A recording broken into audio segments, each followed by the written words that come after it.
This is okay. So now we have two cloaked S types, one on one side of this big power base, and one on the other side, and Alex is going to be forced to remove those units if he ever wants to power up again in this game.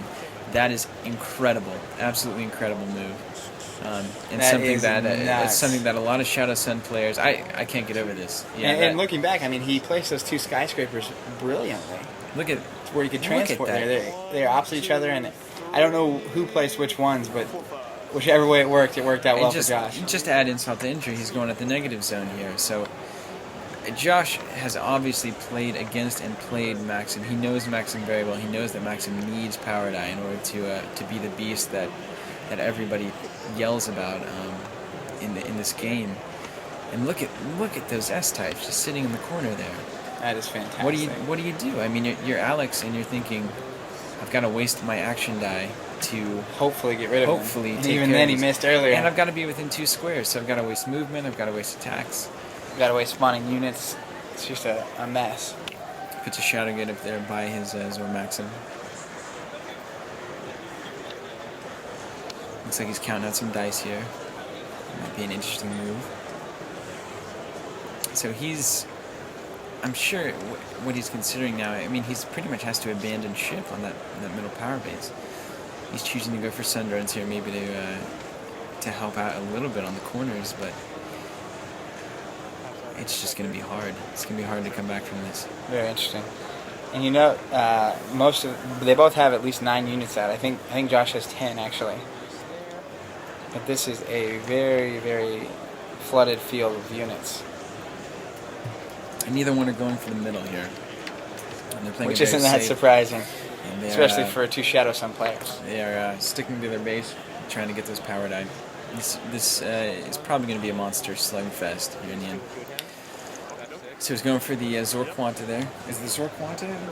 Yeah, Zor Quanta is sitting in the corner there, so he's going to try to get him with 1. Not real good odds if I'm reading these dice right. I'm hoping you can.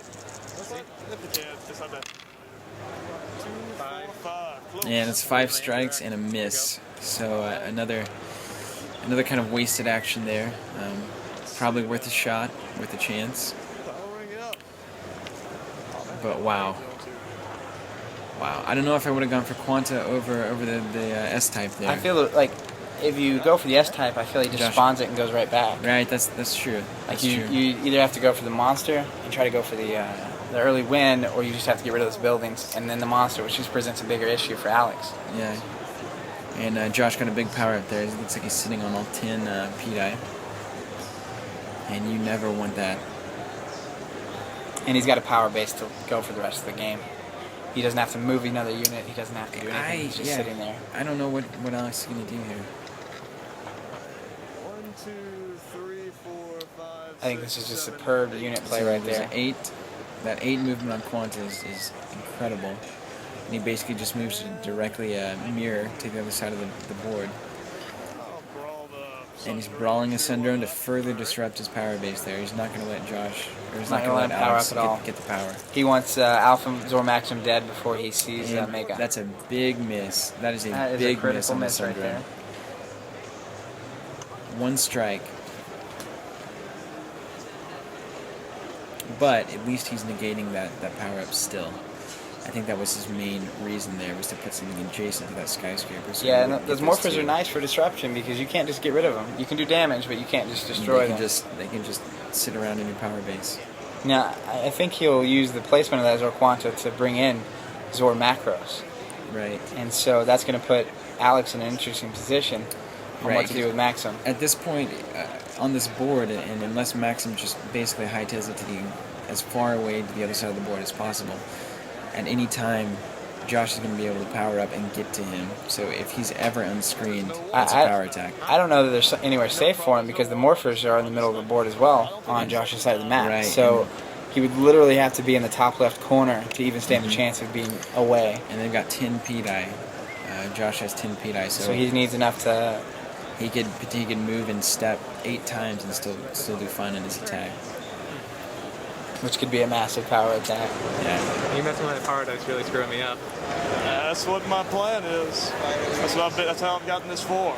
So this power up Alex is in a real struggle here with his Paradise. If he uses Paradise here, then he can't really hyper up. He misses his chance. And at the same time, if he doesn't, I mean, what's he really going to do? He can't. I'm sure he'd like to do some kind of damage here, or maybe get some power die, but I see any real building he brawls here for power die is going to leave him open to a power attack. Yeah, this will be interesting. Let's see what he does. So if he goes for that Sun Industries, then, you know, here comes Zor Macros to smash him back. You can imagine the pace his brain is working at here. Just mental exhaustion after 2 days of playing Monsterpocalypse, and he's just trying to figure anything out he can. And Josh has held, is that 4? He's held 4 in his monster pool?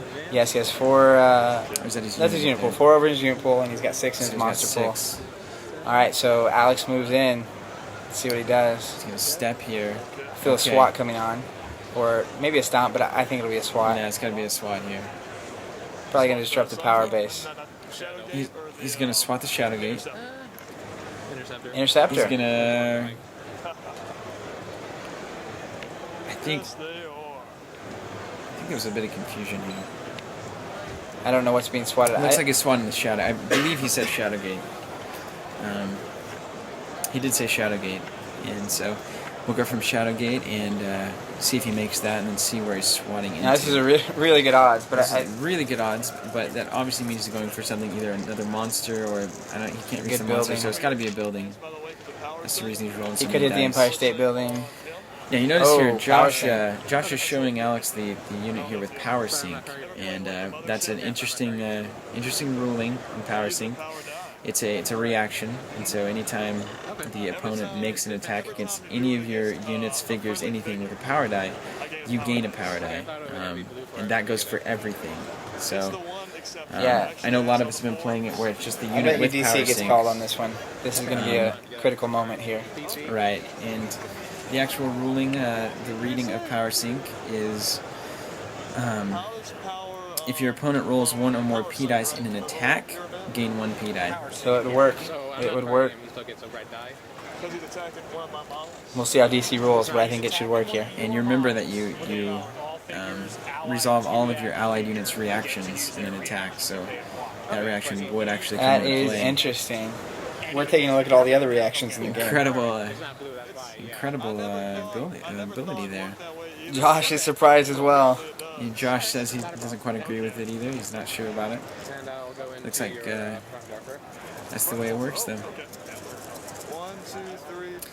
Ooh. And he's trying to swat into the Morpher here. Is it from the base of the target or from the monster? Now, Alex obviously he thinks it's from the base of the swatted unit, but the rulebook does say that it is from the base of the monster that's making the swat attack. So he can't get to that Morpher. That's not within 5. And I believe that we'll probably get a roll call on this or get a rulebook out to resolve this. DC obviously didn't get far. And this is big, because Alex thought that he was going to be able to get at least 1 damage on that Morpher, and it looks like that's not going to be the case. Well, I know that throughout the whole event, DC was fantastic. Yeah, really succinct rules calls. Really good guy. Everything about the ruling and the judging and the entire tournament was quite fantastic, and so definitely a special thanks to DC for that. And he has been brought in here, and DC read the ruling, and it is from the monster, so he's not going to be able to hit the front Morpher. So he's going for the Sun Industries instead. So we're swatting that Shadow Gate into the Sun Industries. That's maybe not exactly what Alex wanted, but and Josh thinks it's the Sun Drone, but he's like, Alex is making quite sure that it is the building. I didn't roll 20 dice against your Sun Drone. He just said Sun, I imagine, and Josh was wishful thinking there. Yeah. Glad there wasn't a big issue there. So let's look at. I mean, Alex is quite open here. Looks like he's probably going to be heading for a skyscraper. That's going to be, well, that'll be 4 damage, won't it? If, 2 for Weapon Master on Zor Macros. If he does go up to Zor Macros, which I've got a feeling he will, that's just too big of an opportunity.